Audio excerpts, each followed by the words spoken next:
Hello everyone, welcome back to Instrumental Analysis. This chapter deals with applications of spectrophotometry. Okay. This chapter describes applications of absorption and emission of electromagnetic radiation in chemical analysis. Flow injection analysis is introduced also as an important analytical method that commonly uses absorption or emission to measure analytical response. We use Excel soluble and spreadsheet matrix operations as powerful tools for numerical analysis. The front page of this chapter shows a very special technique called FRET, F-R-E-T. FRET means fluorescence response resonance energy transfer. This technique has been developed not long ago. It is technique working only within very short distance. Okay, let me explain how and how it is applied um, to the determination of analyte concentrations as a sensor. Okay, okay let's suppose you have a substrate, and on the surface you attach this big it's a molecule as an as a biorecognition element, such as antibody, DNA, RNA, or carbohydrate. And the function of this biorecognition element is to selectively bind analyte on a specific part of this molecule, like this one. Okay, this one is analyte or analyte analog, and on this surface you attach a this part. This is fluorescence resonance. This is the chromophore. Okay, this absorbs um, solar light in UV or visible region. Okay, and then next to this biorecognition element, you attach a long flexible arm at whose ends binds this analyte analog, okay, or analyte here, and uh, this one, the just next to, very close to the this element, on the this long arm, you attach another chromophore. But these two chromophores, the functions are different.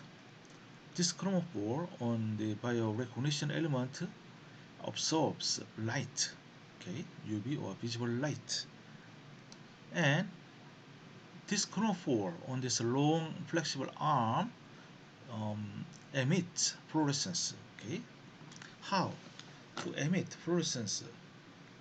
This fluorescence, this one, the energy, resonance energy should be transferred from this side to this one. Okay, it is only possible when they are close enough. That is when this unlighted moiety are bound to this recognition element. Otherwise, by some reason, if, let's assume, this one is detached from this element, like this one, and then this distance will be too far away. So there will be no energy transfer between these two moieties, okay? But question is, how close they should be, okay? The study shows um, this fluorescence, okay, is inversely proportional to the 6th power of distance between these two, okay, here, all right?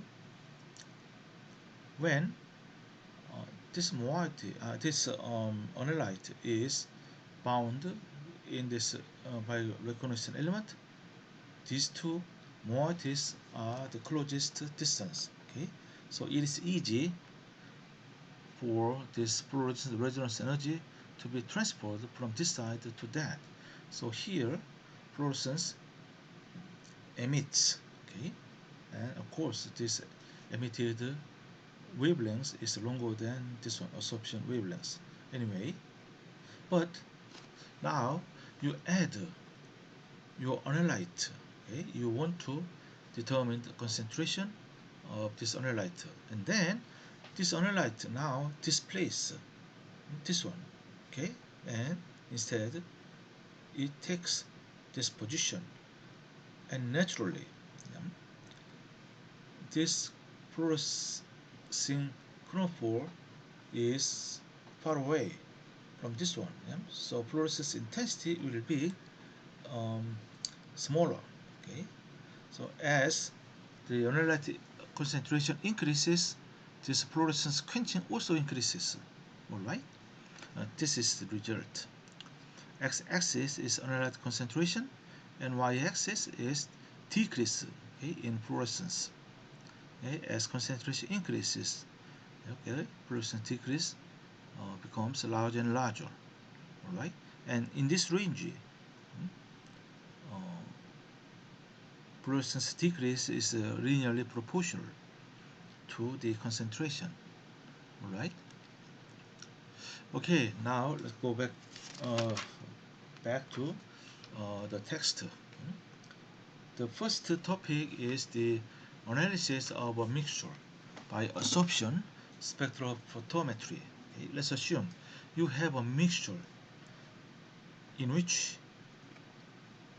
more than two species are there. Okay, like X, Y, and Z. Okay, and also we can further assume that these species, these analytes, okay, behave independently. In other words, they don't interact each other. Okay, and there are two cases in which these species, let's assume only the mixture has two species. Okay, and total absorbance is the sum of individual absorbance. All right, and the two cases are when the absorption spectrum of X and Y are heavily overlapped. And the other one is they are not. Okay. So how do we determine the individual concentration? Okay. The first case is that when the absorption spectra are significantly overlapped. Okay. In this case, there is no simple solution. You have to do the spreadsheet. Okay. But in the low case is that overlap is not so significant. For example, in the lower wavelengths, X and Y spectra are heavily overlapped, but at the lambda prime, in this case, they are not heavily overlapped. Okay, um, X spectrum overwhelms the Y. Okay, but at lambda double prime, the absorption by Y is much larger than X. Okay. Okay, let's first consider the A case. In this case, what do we do, and how do we determine each concentration of X and Y? Okay. Yeah, here is the method. The first, you have to um, measure the pure X and Y individual spectrum. Okay, this is real data in which titanium, tetravalent, and vanadium for valent species are in hydrogen peroxide. Okay, and the blue curve shows the mixture spectrum. Okay, And first, what you have to do is to obtain the individual spectrum, okay, for titanium and also for the vanadium, okay. Since we assume that these titanium and vanadium species don't interact with each other, okay, and from the pure spectra of titanium and vanadium, we can get exact molar absorptivity for each species. For example, in this case, for the accuracy of the measurement, we take several wavelengths. Okay, in this case, one, two, three, four, five wavelengths are chosen. Okay, at each wavelength, right?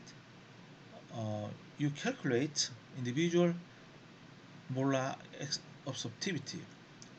Okay, for titanium and for vanadium. Okay, and then of course this mixture spectrum absorbance is the sum of each absorbance. Okay, and also and we can write this equation. A calculated absorbance is that the sum of also um,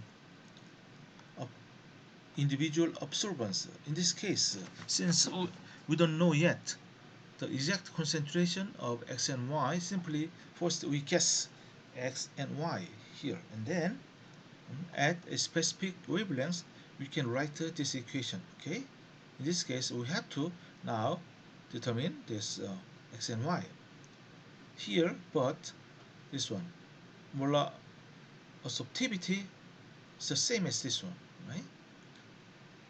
Because we measure the absorbance at the same wavelength.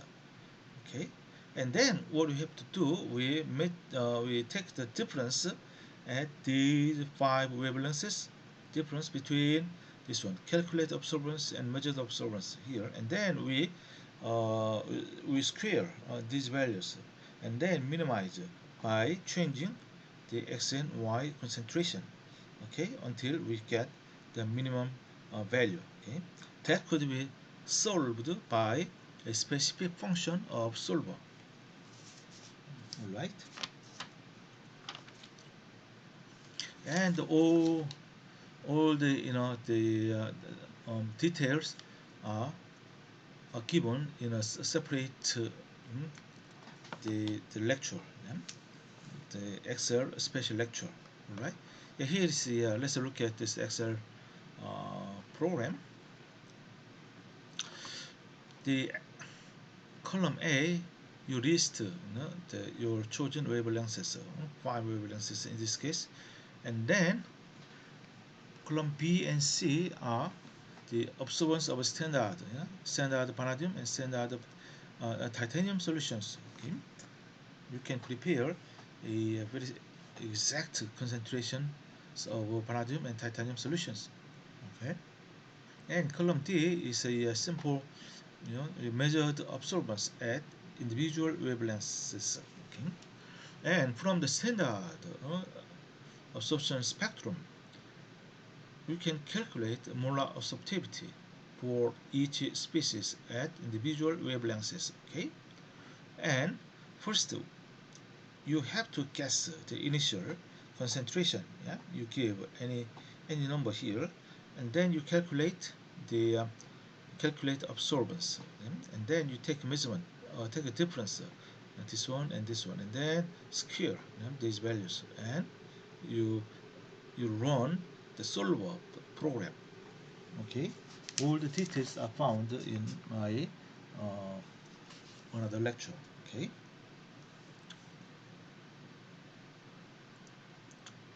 and then finally, uh, after the running the solver, the software, then you get here the correct answers. Okay, but what to do when the individual spectra are well resolved? In this case, we can simply set up these two equations at you pick up only two wavelengths, where two spectra are well resolved. Okay, then you write up these two equations, and then you can solve. This is simple equation. Okay, two equations and two variables, so it can be solved. It is easy and convenient to use this matrix equation. Okay, and also the Microsoft Excel provides a function to solve this matrix problem. Okay, that also is given in my separate lecture, right? And now let's consider the isospecific point. One observing species X is converted to another species Y during chemical reaction in solution. This transformation leads to very obvious and characteristic behavior in figure as below. Look at that. Yeah, this figure um, shows the methyl red spectrum. Okay, at pH 4.4 to 7.1. Okay, here you have to remember that there is only one species. Okay, methyl red, and it changes. It's a it's a state here. This is methyl red. Yeah, it takes this form or when pH increases. This proton now detached from the molecule. It becomes this one, right? Only proton movement makes color changes, right? From red to yellow. Yeah? But here, but total concentration of a metal red is all the time same. Okay, that's the necessary condition, yeah, for isospecific point. Okay, only the forms change between these two structures. Okay, first at low pH, let's say 4.5, you get this spectrum. Okay, it is a maximum uh, at maybe around 530 nanometers, and color is red. Yeah? And then now you increase um, your pH slightly, and then the spectrum changes. Okay, increase to 5.0 to 5.5 and 7.1, and then you will see some very special uh, feature, which is that at one point, at one wavelength, all the curves intersect. Okay, this point is called isospecific point. Okay, in other words, if you see this isospecific point, that proves that only two species are present. Okay, but sometimes you see not only one but two or three isospecific points. Okay, so the number of isospecific points doesn't need to be only one, it could be two or three. Okay, yeah, so it crosses at one point. Okay, why is that? At this point, okay, since observance is the same, molar absorptivity of these two forms are the same. Yeah, like that. Okay. So at this point, the observer is simply you can use only one molar absorptivity and the sum of the two concentrations. Yeah? All solutions contain the same total concentration of methyl red. Okay, yeah, that's very important. Okay, in many cases, you find this isospecific point.